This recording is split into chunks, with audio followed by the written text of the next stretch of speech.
And welcome back to Career Build Series, episode number 72. And so we're back here at FJ Warner. So a little recap of last episode. We left the military base, flew down here, looked an inordinate amount of time for a pickup truck that was having a little bit of an issue.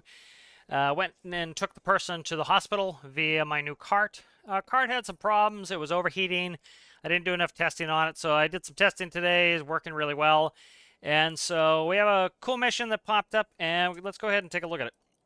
So if we look at the mission here, it's up at Spy Cakes. So it says, a container side loader in distress is requiring assistance. Extinguish all fires, rescue one casualty at the Spy Cakes terminal to a hospital. All right, so the thought is this. We currently have 197,000. That's with no vehicle spawn. That's 50. That is 40. That it would be 90K.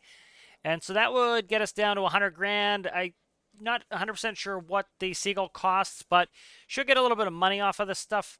And I've been really wanting to unlock this area, so let's go ahead and do this. So we will fly up to Dreimor, and we'll go ahead there. The other nice thing is the Seagull holds a good bit of fuel, and so what we're going to do is what's known as ferrying. So when you ferry fuel, for example, we're going to buy this base, we're going to buy this base. They'll both have a little bit of fuel in them, but they won't have a ton.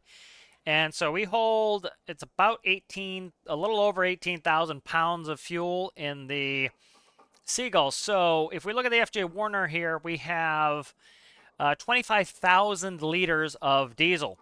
And so with 25,000 liters of diesel there, to do that math really quick here, I think it's 1.84 pounds per liter. So if we go 9,100 times 2, that gives us 18,200 pounds divided by 1.84. So that should be about 9,891 liters in the Seagull. And so what we'll do here is we'll do what's called ferrying. So we will fill our tanks to the top, and when we get up to Dreimor, we're going to put the Seagull away, but the next time we fly it out, what we're going to do is we're going to say leave with maybe 20% fuel. So instead of leaving with full tanks, we'll leave with 20% tanks. So what that's going to do is that's going to leave probably 70-something% because we're going to burn a little on the way up there. 70-something% of the fuel that we have in our tanks is going to go into the bench here, and that way, this is another way we can transfer fuel is via ferry. So we're going to fly up there. We'll land at Dreimor. We will buy Dreimor. Go over to Spy Cakes. We'll buy Spy Cakes. Likely we're going to have to, well, it says we're going to have to take this person to a hospital. And so maybe we'll take my new car. That would be kind of fun. Take that over there and do that. So let's do that. So I made a car off screen. As the old adage goes, measure twice, cut once. I measured once and went and built a car that I thought, that I hoped, that I wished was going to fit in the Seagull, and it wouldn't. So that's one of the reasons I built that yellow cart was I spent a bunch of time building this cool car called the Insect, and I didn't measure it, and it didn't fit. So we're going to go ahead and spawn the Seagull. And so let's see if my math is somewhere in the vicinity of correct. So it's 9,800 liters, so 15, yep, looks about right. All right, so let's go ahead and take this. I've worked on the gear again. I think I may have figured out the problem. I went and tested it. I put it in an orbit for so I thought it was a battery issue, so I have a couple hard points. The hard points are both my down and up locks.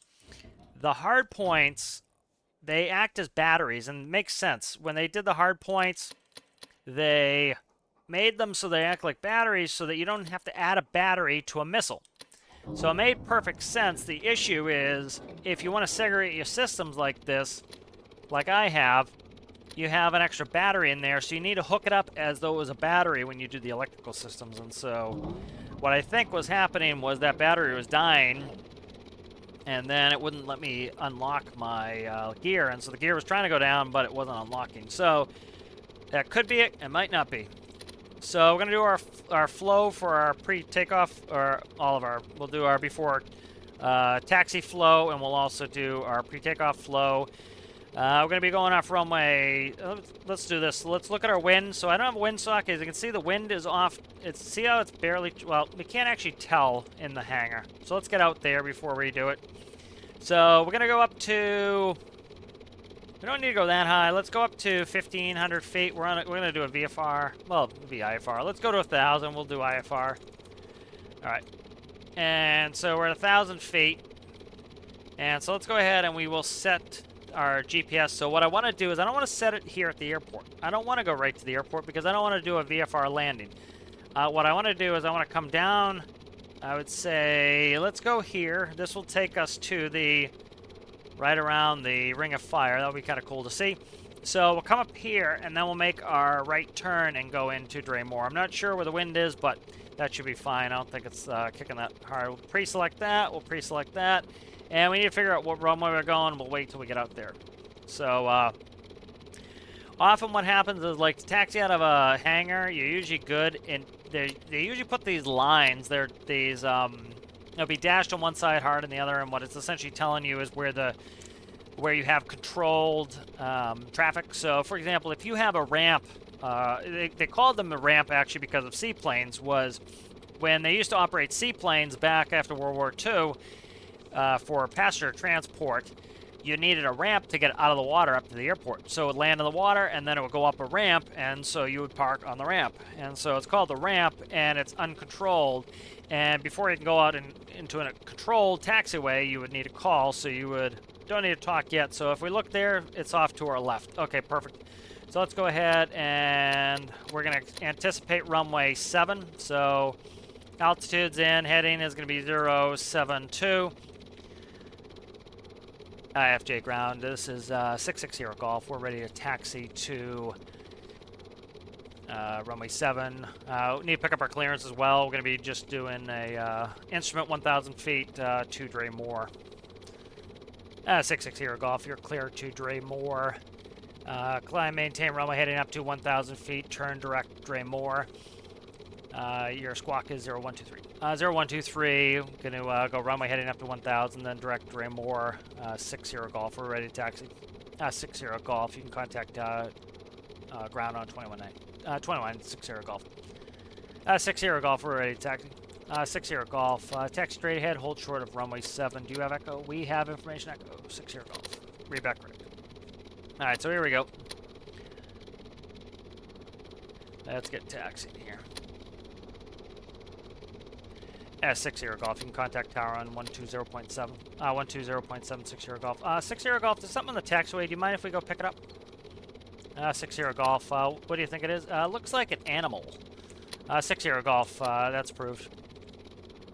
There's something under the wing. If you don't know what that is, go watch The Twilight Zone. Alright. I seen him. I seen him! Look at this boy. Look at that. Look at this child. Look at this child. Very serious. Very serious child. Alright, let's grab. Almost ran over this doggy. I gotta check. Spacebar should control both my main brakes at the same time. Then I have 3 and 4 control my independent, each of my brakes. So I have to check that. Alright, dog is inserted into the cockpit. We're good to go. Alright, 60 Golf. We picked up the obstruction. It was a dog. We'll keep him with us, and I'll contact tower on 20.7. Copy that, 60 Golf. 60 Golf, we're ready to take off runway 7. 60 Golf, you're cleared for takeoff. Runway heading up to 1,000, and then direct to Dreimor. Runway heading up to 1,000, direct Dreimor, clear for takeoff, 60 Golf. Alright, so here we go, we're going up. Alright, so I have independent braking, so I can go full left nose wheel steering, and then I'm holding 3. That locks up the interior brake. So you do this a lot in planes, you do asymmetrical brakes, and then I'm going to start tapping my outside brake, which is 4, and as you can see, it straightens us right out. Some planes don't even have nose wheel steering, they're just brakes. Airspeed's alive. V1. Rotate. Positive rate, gear up.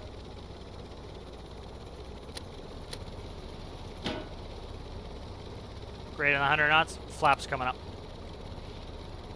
And so I'd finish my flow. And then I call for the checklist. After takeoff checklist. Gear is up, flaps are up, lights are set, props are set. Climb checklist complete. And we're already ready to go here. 6-0 Golf. You can contact departure on 129.7. 129.7, thanks. 6-0 Golf. 6-0 Golf. We are leveling off at 1,000 feet, turning direct to Dreimor. 6-0 Golf. Copy that. Continue. Let's say continue, probably. Alright, so we'll start bringing our props back. So, remember what I was talking about. When you're takeoff and landing, you want low pitch, high RPM. High RPM causes you heat, fuel burn. It wears out your engines. And so, you want to get a bigger bite out of that air. You want to put some load on the engines, get that RPM down. And as you can see, because we're taking a bigger bite, we're doing faster speed too. So we get many a benefit to do that.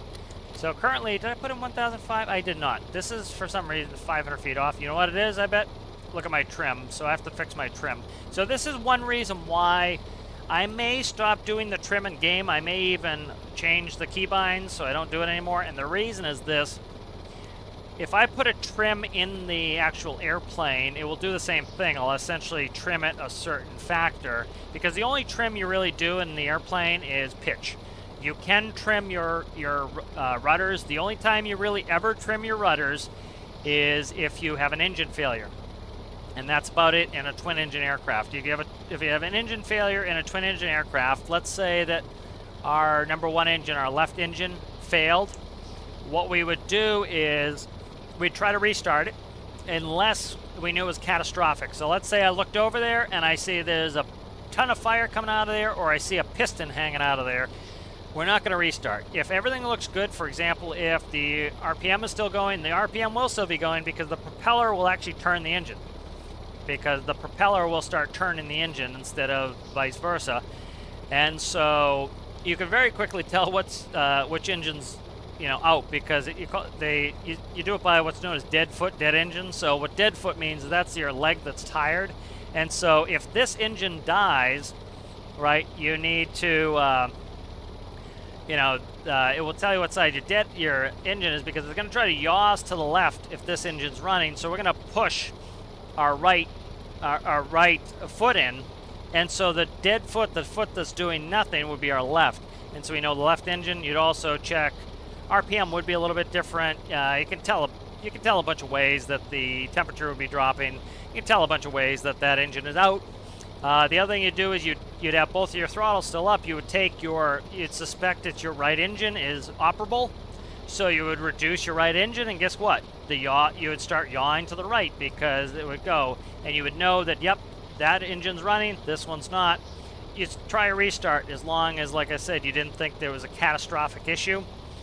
And as long as it was not a catastrophic issue, you would, let's say you keep restarting. If you tried a bunch of times and you just couldn't get it restarted, you would consider you're not going to get it restarted, and you'd feather it. What feathering does, I wish we had feathering in game, I should put in a feature request for it, is the blades actually turn, they go forward and backwards. They're actually in line with the direction you're traveling. So currently the blades are perpendicular, they'd be parallel with the flow. So if we're going straight, they would be straight.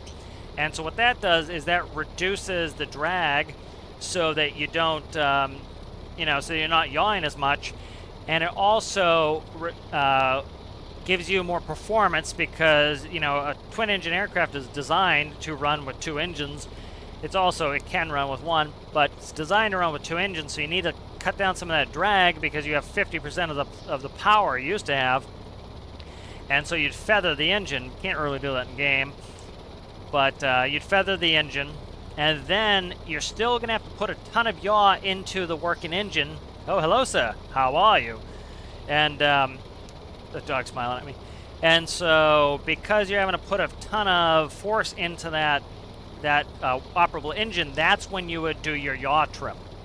And that's pretty much the only time you're doing it. One of the reasons is as you're going, and you only do it really in the air, you'll start to take it out as you're landing, if memory serves. And the reason is, or I would, as the person in charge of the plane, I would take it out before landing. The reason is this.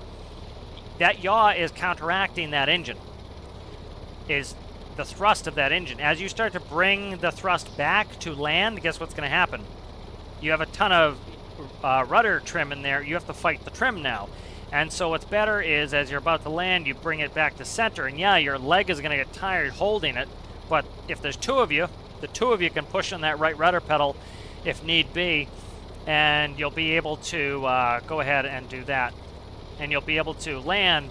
And so generally the only trim you're using in an aircraft for the most time is going to be, you're going to be using pitch trim. Pitch trim you're using all the time. Aileron trim, I have never used aileron trim except in the sim. You don't use aileron trim. It's not a smart idea to be using aileron trim. All right, so I'm going to get quiet here. We'll go sterile cockpit and we'll start working on landing. 6-0 Golf, we have the airport in sight. 6-0 Golf, you are, switch over to tower on 128.7. That wouldn't be 128.7. Let's say 121.6. 121.6, 6-0 Golf. 6-0 Golf, we're visual, runway, whatever that is, runway 2. 6-0 Golf, clear to land runway 2. Clear to land runway 2. So we're clear to land, so gear's coming down. Prop is going full forward. We're going to do our flow, our before landing flow. I have to turn more to the north here. Yay, gear came down. Going full flaps. Lights are coming on. Then I'm going to ask my FO. I'm going to ask for the landing checklist. Landing checklist. Gear is down, 3 green. Flaps are full. Props are set. Lights are on. Landing checklist complete. So you do your flow first. You do all your items. And then you do your checklist. It is a list to check to make sure you didn't miss anything. It is not a menu. It is not an instruction list. You're the professional. You know what you're doing. You don't need the instruction list. You need to just check to make sure you did it right. All right. So as you're getting close, you go landing gear down, 3 green. You're verifying it's down. Now, I don't look outside and check them. Guess what? The lights in these large aircraft, that's all we have. I am off. I should be doing a go around. I'm not going to. I'm going to stick it. All right, and here we go. Power up. We're getting a little slow, but I needed a sync rate. I needed to increase my sync rate, and I came back on center line at the end there. All right, and we're going to land on that inside tire. There we go. And the reason we land on that inside tire is I needed that left aileron down in order to get back on center line. It is very normal to land on one wheel. Literally, you land on one wheel every landing. Sometimes you'll land very close to being both wheels, but especially, let's say there was a left crosswind, you would definitely be landing on the left wheel. And so you'll sometimes feel that if you're in a, you know, let's say you're taking a trip somewhere and you land, you'll feel one tire touch first, then the other one, then the nose wheel comes down. You know, sometimes you can get the mains pretty close to hitting both at the same time, but it's generally unlikely. You know, usually you favor one because you, like if you know, I know some of the people, especially in the Discord, are doing some flight training or have done flight training. And so we're going to go into beta, and we're going to go put the brake on. We can go ahead and we're going to clean up. So after you leave the runway, you clean up, so flaps go up. All right. And lights would come off. It's the day, so we don't need the nav light either. We don't want the strobes. All right, and then we do after landing checklist. After landing checklist, flaps are up, lights are set. And what else did I turn off? Flaps up, lights set. That's about it on that. After landing checklist complete. All right, and so we're going to do a shutdown. So we do fuel valve 1 is going off. Generator 1 is going off. We're doing our flow again. Hydraulics 1 is going off. I'm sorry. Fuel valve 2 is coming off. Gen 2 is coming off. Hydraulics is coming off. All right. After shutdown checklist. Fuel valves off. Gen's off. Hydraulics are off. You'd say number 1 and 2. You'd say number 1 and 2 fuel valves off. Number 1 and 2 generators off. Number 1 and 2 hydraulics off. After shutdown checklist complete. Then you do your security checklist. Verify the brake is on. Lights are off. Beacon's the last light to go off. Then you do battery. So we would we go avionics. Systems are essentially going in reverse. Batteries go off. Then we call for the securing checklist. Securing checklist. Let's see. Lights are off. Avionics off, systems are off, batteries are off, securing checklist complete. And so you do all these checklists because, especially securing checklists, because one of the things that will happen is you'll be going to the hotel for the evening, and that plane is sometimes sitting there all night, but often that plane is going to another crew, and you're going to the hotel. And if the crew, say, may leave 2 hours later, well, guess what? If they go to the airplane and the power is dead because you left a bunch of lights on, they're not going to be happy. So, all right, so that is here. Seagull is here. So let's go ahead and open these doors. We'll go ahead and buy this, John. So this is the nice thing about having some money is I love buying bases. I love giving us some options to go different places, but it also makes me have to go make some money. So it gets that greed going. All right, so here's our doggy. I can't really fence this one in as much as I like. Let's go ahead and set this guy up. Maybe we'll take them with us the rest of the way. Okay, so that is not close enough to grab. Let's try something. Let us try something while we're here. So somebody was asking, did they change the hose and the cables so that you don't have the retract? They did not, unfortunately. I hope they'll do that. You know, it wouldn't surprise me if they do it. You know, again, they're trying to do every other week updates. It wouldn't surprise me if they just ran out of time on that. So hopefully they're doing that. Again, you know, putting nasty comments on the Steam is not the way to do that. Again, go on the bug tracker and say, hey, you know, I like what you did with the ropes, and could you also do that for cables and for hoses? Because that's the best way to, if you actually want it to happen, that's the best way to do it. Giving them crap is not the best way to do it. Because you have to ask yourself, if somebody gave you crap, are you more or less likely to do the thing for them? And I think most people are going to say less likely. You know, is it petty? Sure. Is it human nature? Oh yeah. It is human nature to be petty. So let's go ahead and, all right, that is hooked. I have to go inside of the old gull here and release the parking brake. So one of the reasons this is a flip switch is that is always powered. Let me double check here, make sure that I hooked it up correctly, that it does. After somebody pointed out that I was jumping out, trying to jump out of a window, because if you look, they look very similar. Okay, brakes are false. All right, so then we come over here, and I actually need to heal myself a little bit. There we go. And we want to lower the legs so that they're just there so it doesn't rotate. And this will be a good pick, I think. So we'll go take a little pickeroni here. We have our Sheba on there as well. So I like taking the pics. It's kind of nice. It documents things and fun. All right, so let's go ahead and parking brake is released. Reverse is on. Let's go ahead and tow this in.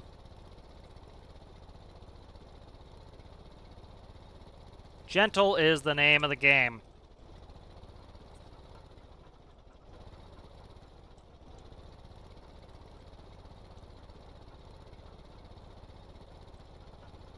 This is about the speed they would be tugging a real airplane at. You're not going super duper fast. It's not a race. The job is to get it in there without breaking your plane. This plane would be like $5 million. Easily. You know. Avionics are not cheap. You know. Some of the, like, just to get like new maps for Garmin can be like $1,000 a year, I think.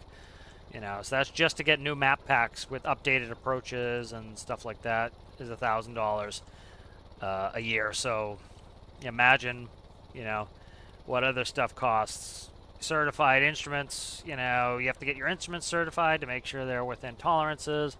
Overhauls are insanely expensive. Like, I was looking at buying at one point a small single engine plane, and you're talking, you know, 20 grand for an overhaul, which you don't have to do an overhaul all that often, but, you know, good, quite a bit of price there to go do an overhaul for 20 grand, you know. It's not chump change to do an overhaul. All right, so this is now on the workbench, and let's go ahead and we will exit for now. And let's go ahead and I'm going to save it. And so I'm just doing it by the date, and that way I can delete the old ones, and if I have a problem, I can roll back easily. So let's go ahead, and as I was talking about, if we look at our fuel here, we ferried a considerable amount of fuel. I forget what it starts with. I forget how much it starts with. Let's say it's around there. So we brought a considerable amount of diesel here, and now it's in there. So when we leave, I'm going to try to remember to not fill up with full tanks, and that will allow me to, leave some here. So we have the insect. Insect's the new car I made. I hope everything is connected. So the insect, if, as you can see, it's kind of modeled off of Miata. My mother always has driven Miatas, but and some other vehicles. It's a four-seater, so it's not a Miata, but, it takes some styling cues. My mother's first Miata was red. Okay, so it's doing that because, as you can see, I was doing cooling testing. And so it was set up there. All right, here we go. There we go, and we'll take one more picture. So, hope the pictures don't annoy you guys, but it's kind of, I like how it just, it kind of memorializes what we're doing, and then, so I like to kind of play these by ear and see where they're going to take, ooh, sorry guys, see where these are going to take me, and so, like, I don't even know what the thumbnail is going to be until I do it, because I don't know what's going to be the most important thing. We could get into an ugly crash or something in the insect here, and that could be the highlight of the episode. So it's and it also, this thing does move like stink. So this has a 4-cylinder engine, I believe, in it. Yeah, 4-cylinder engine in this. So we're not actually moving all that fast. We're doing about 55, but it still feels fast. So there is a bump here. It pays to know your terrain in game, as you can see. So we probably go over that fine, but why risk it? This hill was absolute hell when I made my container loader. My container loader was, this hill was tough because the container loader needs a ton of weight in order to counterbalance the container. More than a ton of weight. It needs many tons of weight. Oh, this is cool, like a side loader. And so because of that, it was very... I need a lot of grip to be able to actually... I need to open my trunk. So let's open up the trunk and the hood so I can show you what's in there too. Okay, I have one on me. Nice. All right, so again, we'll take another pic. Sorry for those who don't like them. But, oh, nice. Look at that. Me pointing right at it. There we go. So I like having these little cars and stuff. It just, it makes the RP a little bit better. I'm starting to do some more RP. I enjoy it. It's kind of fun. I've always dreamed for a game like this. It's one of the reasons I'm a little sensitive when everybody, I certainly get criticism. I have my own criticisms, but it's like some people are just plain rude. It's like, that's not right, man. Take it easy, Touch grass. Okay. You are welcome. All right, so I think it's one jabroni here. So that's a cool vehicle, too. Let's see, one casualty. Okay. All right, so that is out. So let's look at the motor. So it has a 4-cylinder. So I've often put in my tutorial videos for modular engines that you don't need tanks. It's gone up and down with needing tanks. Sometimes you need tanks, sometimes you don't. It depends on the vehicle.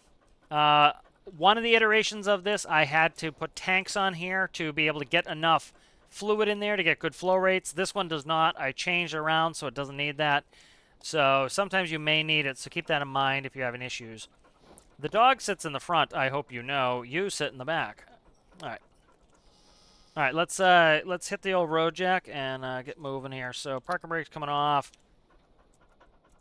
Oh, I didn't hook a horn up. Oh, I have no horn.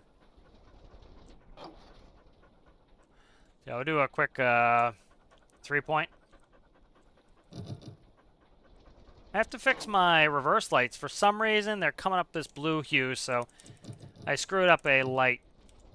I screwed up an RGB value in there, so I need to fix it. It's not the end of the world, but...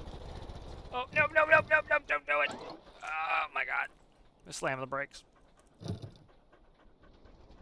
It's alright. I really didn't want to wreck this. I came in hot. I up-geared too much.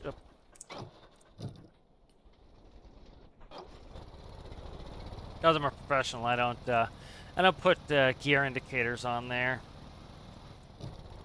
Real life, you'd be able to feel where it is, but you know, generally you can do it by, if you know your speed, you can do it by ear with the RPM of the engine. You can hear it. You can also look at the RPM of the engine. Oh, whoa, whoa, whoa, whoa, whoa! Sorry. Almost forgot to do this. I didn't want to have to come back later. Remember, we're gonna buy this place, so we need to buy the spy. So, all right. So bought the old spy cakes here, and we are ready to mosey.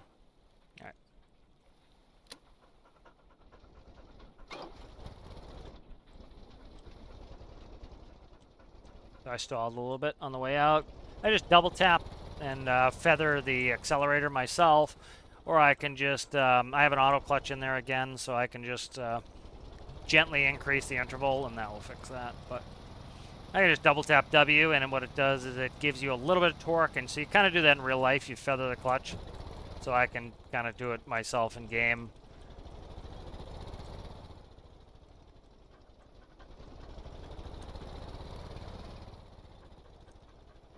So the car has the steering stability system, but what it doesn't have grip tires. And so I have to be a little careful that the stability system will help take over, but I don't have any grip on the tires. So, you know, I need to be careful that I don't goose it too much or also go careening off this mountain. So hopefully the wind volume's not up too low. I've dropped the sounds down a little bit. Certain things are obnoxious, like wind sound. So I kind of vacillate between. But I'll go ahead and I will time-lapse this out so you don't have to watch me drive the whole way.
Here we are arriving. So as you can see, I showed the speedo at one point there. We can do about 80 miles an hour in this car, which is nice.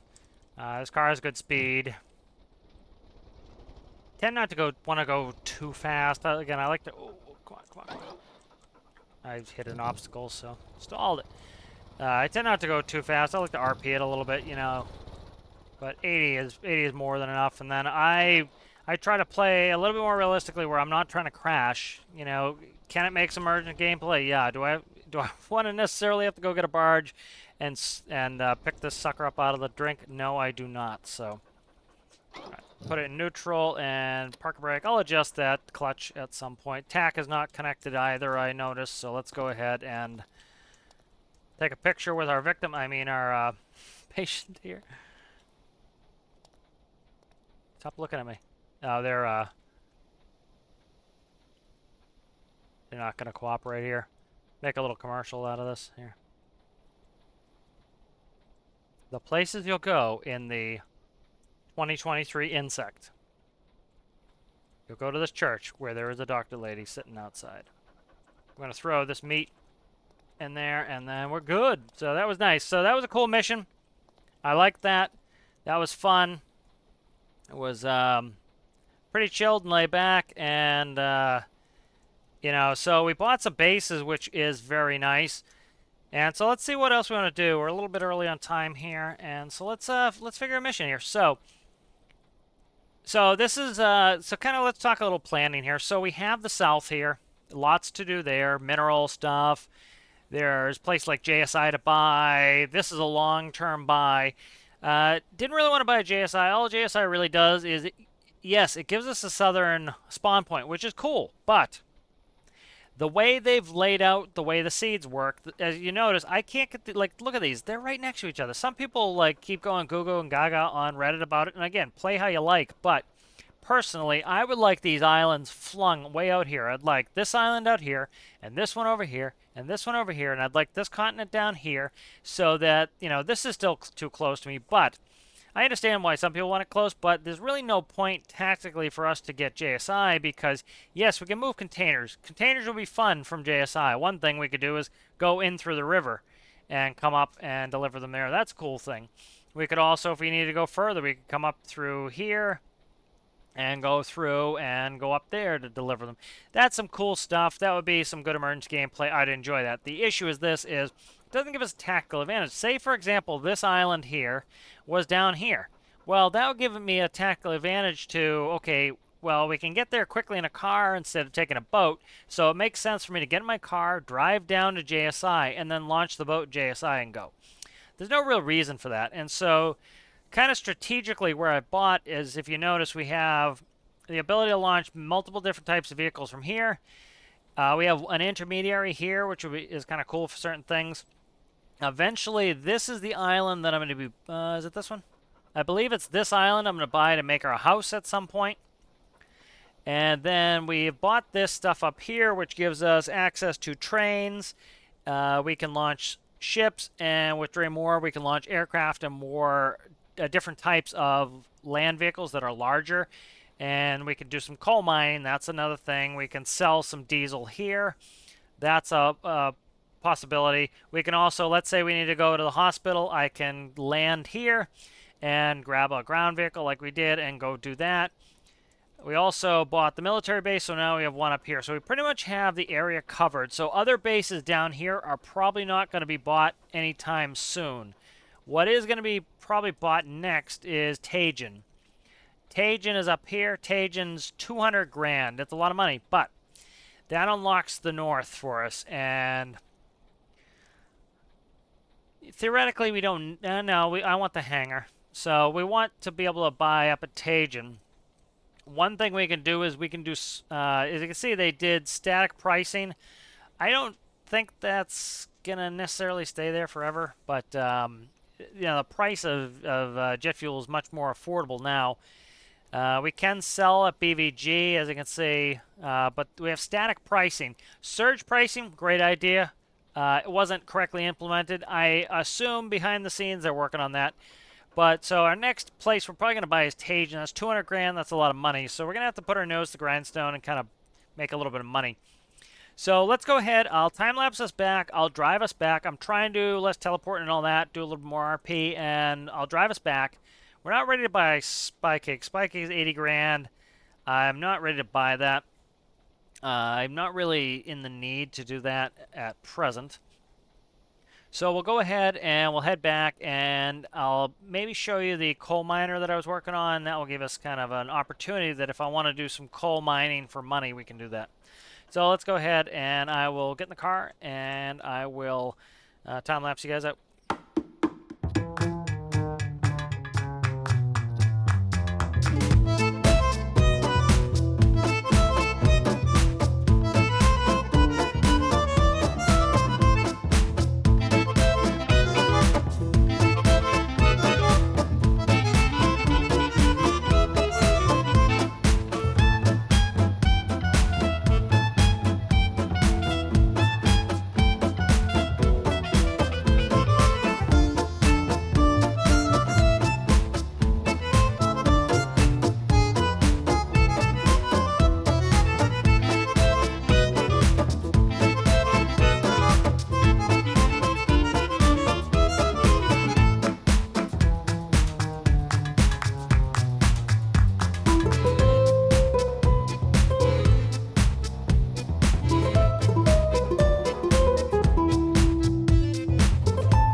Right, so we are back here at Dreimor. And so insect's working well. Our dog is working well. Very nice. So let's go ahead and I'm going to do a quick save here. And that way I can launch some stuff and it won't cost me anything in our save. So let's go ahead and I'm trying to find my coal miner. I started making this off screen. And so kind of pretty simple as it is right now, but the thought process with this is we'll go ahead and I'll teleport up into the coal mine. And so they have these mining devices that have some of these rotary drill bits. And what they'll do is they're for actually breaking the ore off of the walls of a tunnel. And so it needs to be pretty low down to the ground. So this seat's just on there for control reasons, but that's going to be gone. So you can see it doesn't have a lot of vertical height, and it's well counterbalanced to counteract the boom. And so the thought process here is have a couple drills, and then what this is going to do is it's constantly going to feed the chute. So it's not going to have onboard storage, it's going to feed the chute. So the chute will dump and dump, and what you'll do is, let's quickly spawn it and I'll show you. And so if we get on here, click on Infinite Electric. So as you can see here, we can drive it with tracks, we can hit the brakes, I can go... I forget the controls on this sucker altogether, so not exactly sure what my controls are. It's not hooked up to electricity, so it might not be completely working. But anyway, I can use this boom to articulate up and down and drill off the ceilings and the walls, and then this hopper here would always dump. And so what you'd have is you'd have some sort of cart system. So this is just like a quick and dirty cart to see the height that I could put one of these under. And so if we brought the coal miner back out and then brought that cart in, you'd have something like this, and the cart would use something like that tug that I made, that yellow tug, and it would tow a bunch of these carts in, and they'd go under the scoop, and it'll go there, and then you'd tip into a larger vehicle to actually get out of the mine. So that's one thought I have. Maybe finishing that up. I don't know. I'm kind of playing it by ear, seeing what kind of strikes me as being fun. So, I kind of go in whatever directions is feeling good with that. But that's an option to kind of make some cash. We also still have the oil operation going. We have containers. We now have a new container base in Spy Cakes. So we can take containers from FJ, which we also own. And part of the reason why you don't need to own the base, but the benefit of owning the base is, let's look at my container loaders. So look at my container handlers. So this is already on the workshop. This is my container shifter. And what a shifter tends to do is it will pick up and move the containers. And so this is good for, say, you have a ship like the home ship from the first career build series. This could go move a couple containers next to it, and then that home ship would use its crane to load it. This can also load trains and trucks. So that's that. And then we have my ship loader, which is also on the workshop. And this is the ship loader. Same chassis, and this one can send it out and down, so we could load barges with this. The issue is, the reason why we need to own the bases is we have no way to offload or load containers if we don't have a base. So both the container shifter and the ship loader, you can spawn in the train terminal here. And so one of the reasons for that is, you don't have to spend a lot of time driving a vehicle over. You can do that. And I was talking about that hill that's really tough right here. That was one of the challenges I had, because I needed to make sure those could go up the hills. And so they can go up and down the hills. And so I could theoretically get a container for Komodo, bring it over here, but I don't have any way to unload it. And so if we remember, it was earlier in the career build series, this career build series, if we look at one of our barges, I built this one. Nope, that's not the one. Let me see. It was this one. So this is here. This is the container barge. And so the benefit of this is it has a little crane and it can reach over the dock itself. And so you could actually self-load. So that could, theoretically, you could self-load. You'd have to launch container shifter, self-load, bring it over to Komodo, and you could unload, but you can't reload. And so that's what this container mover base was made for. This is very small. I did an episode of Career Build Series was on this, and this is tiny, tiny. And what's nice with this is you can have a very small crane like this on a barge and offload this sucker and then go. So there's a bunch of options here of what to do. Also have, this is the pickup from the last one. Could also do some truck transpo. Truck transpo we can do without buying the bases, so that's another option for some money. That would actually be kind of fun. Maybe make a new truck. So one thing I've been I haven't been working on it too actively, but let me see. I think that was it. I brought it up. So here is the truck chassis. And so at some point, and I can't make any promises, this will eventually get in the workshop, hopefully. I struggle to get anything done, and things have to be up to my standard before I'll put them on the workshop. I won't put them on before that. And then as you can probably tell from a lot of my review videos, I find it very important to have a good workshop page. If you work on your vehicle a lot, you put a lot of effort in. It's nice to have a good workshop page to tell the people who've taken the time to look at your work and to download your work how to operate it. And so I certainly appreciate when people put all that effort in, and so I try to do that myself. And so one of the things I'd like to eventually get in the workshop is this chassis system. So essentially what this is going to do is it's kind of my modular system where if you want to build a truck, you could download this chassis, and you want to make a Peterbilt with a big flat nose, you can do that. This is actually the chassis off the Mack Pinnacle. And so if you look at the Mack Pinnacle, this is an aero chassis, so it has that aerodynamic fairing in the front. You have the Mack R, which is an older tractor before they cared about aero, and it has a very square, 1980s hood. And then you have like older Peterbilts had a big square hood. Different brands had different designs, and so what you could do is you could take that truck chassis, and you can see I have an 18-speed and I have a 10-speed. And so let's say you want an 18-speed. The 18-speed transmission's already in there. The microcontrollers are all here. They control the lights, they control the transmission, they control the engine. And all you have to do is build out the chassis. You even have most of the cab here. You have all the dials connected. You'll have the trailer brakes. This is all part of the T-TIS system. You'll have trailer brakes. You'll have tractor brakes. You'll have your Jake brake, your trolley brake, gear indicator, which I put in there for others. I don't like I need it myself. But, you have all that in there. And so if you wanted to build a Scania and you might not know how to, build a truck very well, you can build a Scania and put it on this chassis and it will run. You want to build a Peterbilt, you can do that. An International, you want to build your own brand, you can do that. And so it has this system in here. So actually, it was an MP8 in the Mac, so I'm doing my my PAT brand.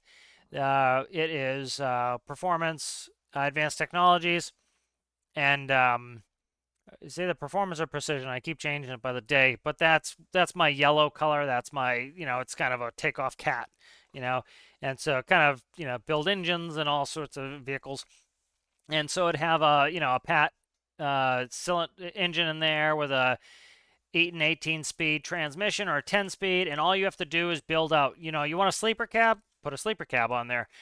Sometimes they'll stretch if you're doing like a super sleeper cab, but often like I'm used to driving day cabs, so a day cab is just the cab. It doesn't have any place to sleep in the back, and so this is a day cab. And so they do have Pinnacles with sleeper cabs, and all they do is this area here, which is your back deck, they would put on a sleeper in the back. And so with that chassis system, you can download it from the workshop. You can go ahead and put your own design on there. You want a sleeper in there so you can sleep between missions, you can put a sleeper on there. You want to build any square nose, arrow nose, theoretically cab over. I'll do a cab over at some point with different transmissions. So certainly no end date on that. Part of the reason why, I love to get this stuff out, but one of the reasons why it takes a while or long is, I need to, I want to play the game myself as well. And so Eventually, I'll get this system out, and you can take those chassis and build what truck you want. So what I might do is take the chassis. This will help me get that ready. Like I started building this cab, as you can see. This is a Mack Titan, essentially. And so one of the reasons I built this was to do some mineral trading, and I wanted to do road trains. And so Mack Titans are often used in Australian road trains. And so I have this cab, and all I have to do pretty much with the cab is I can slot this cab in like so, and I can put it right over, probably should have done that, but I can put it right over the chassis, and then now you have a new looking truck. And the guts all work the same. The guts are familiar. The buttons are familiar and similar. The only thing that's changing is kind of the design. And so you can have different designs how you like. And so that's one of the things. So we potentially could do that. The nice bit about trucking is we just need a place to launch the truck, which we do now. We have Dreimor. I can launch them in these train terminals, but we can launch that, and then we just need a vehicle to load them. You actually don't need another vehicle to load some of them. Last career build series, I built my slide series. So these are slide axles. And so you can watch the last career build series for them. But what these do is the axle slide, and that allows it to tip. And this will self-load trailer containers. So you back up to a container. These slide forward. This tips to, I don't know how many degrees. It's flat with the 1x4, so whatever that degree is. And then this goes back, connects to a container. It drags it on. It locks on. And then you go and you deliver it. So plenty of stuff to do here. I like to play it by ear. I also like to see what missions pop up. My dog's running away. But so I hope you guys enjoyed that episode. I think we'll end it there, and I will see you in the next one.